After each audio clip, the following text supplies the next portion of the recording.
BJP BJP BJP BJP. इस सरकार ने सिर्फ राज नहीं किया, इस सरकार ने देश की जड़ हिला के रख दी है। हर फैसला बुलडोजर की तरह, जैसे कोई राजा महाराजा हो, और जनता जिसे सर्व करना था उसे एक बार भी मुड़कर नहीं देखा। और दोस्तों याद है 2014 से लेके 2025 तक इस सरकार के चमत्कार भरे वादे, 2 करोड़ नौकरियां हर साल।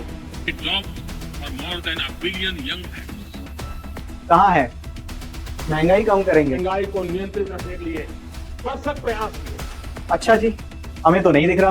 दूध 40% महंगा, पेट्रोल 30% महंगा, और अब जबरदस्ती E20 पेट्रोल कंपलसरी कर दिया है, जो कम माइलेज देता है और आपकी गाड़ी के इंजन लाइफ को भी कम कर देता है। और बोलते हैं ग्रीन प्रोग्रेस। Green progress?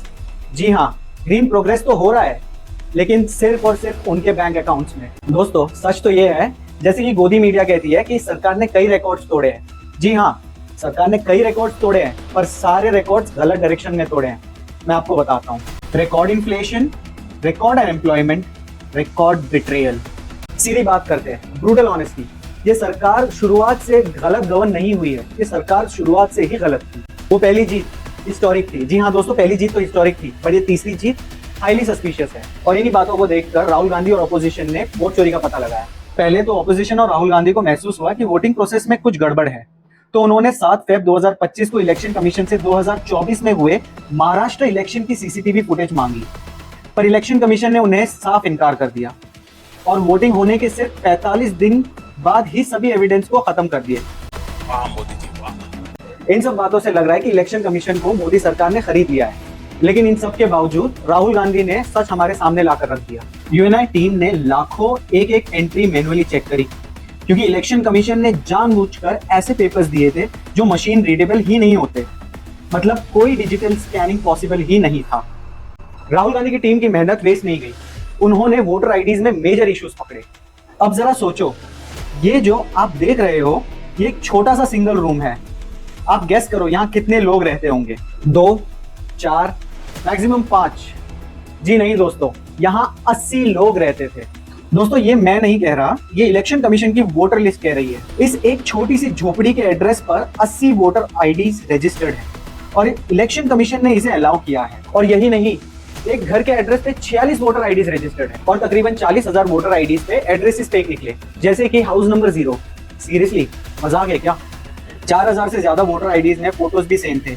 एक ही इंसान की फोटो मल्टीपल बार यूज की गई है, जैसे कि एक लेडी की तस्वीर अलग अलग आईडीज पर चिपका दी गई। और जब ये सभी सिनेरियोस को जोड़ते हैं तो तकरीबन 1 लाख नए वोटर आईडीज जनरेट होते हैं, और ये 1 लाख वोट्स काफी है किसी भी सरकार को बदलने के लिए।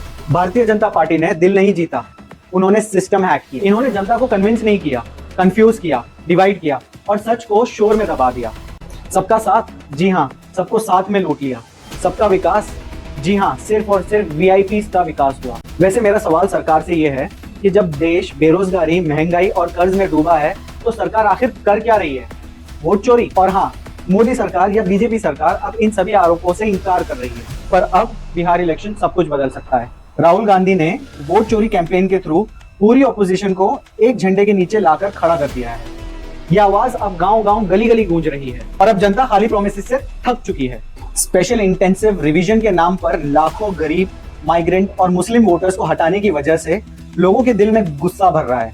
RJD, Congress, communist party of India और दूसरे दल सब एक हो रहे हैं। कास्ट और माइनॉरिटी वोट्स एकजुट हो रहे हैं एक साफ लक्ष्य के साथ, बीजेपी को हटाओ। और अगर बीजेपी बिहार चुनाव हार जाती है तो तस्वीर ही बदल जाएगी, ऑपोजिशन का हौसला बढ़ जाएगा, इंडिया ब्लॉक को नई हवा मिलेगी जो सीधा 2026 से 2029 तक चलेगी। बीजेपी का डबल इंजन मॉडल टूट जाएगा, बिहार की हार एक रिजेक्शन होगी उनके सेंट्रल डोमिनेंस की, और देश भर में एक नया डिमांड उठेगा वोटर रोल ट्रांसपेरेंसी के लिए, सेफ गार्ड्स के लिए, ताकि फिर से कोई वोट चोरी ना कर सके। बीजेपी खुद भी हिल चुकी होगी और इंटरनल रीथिंक होगा। तो तैयार हो जाओ दोस्तों। तो दोस्तों आपको क्या लगता है, क्या बीजेपी इस बार बिहार में अपनी सरकार बना पाएगी या कांग्रेस सत्ता पलट देगी? कमेंट में जरूर लिखकर बताना। मेरा नाम है Waheed. Thank you for watching this video. दोस्तों अगर आपको ये वीडियो पसंद आई है तो इसको लाइक कीजिए, कमेंट कीजिए और सब्सक्राइब कीजिए। Thank you.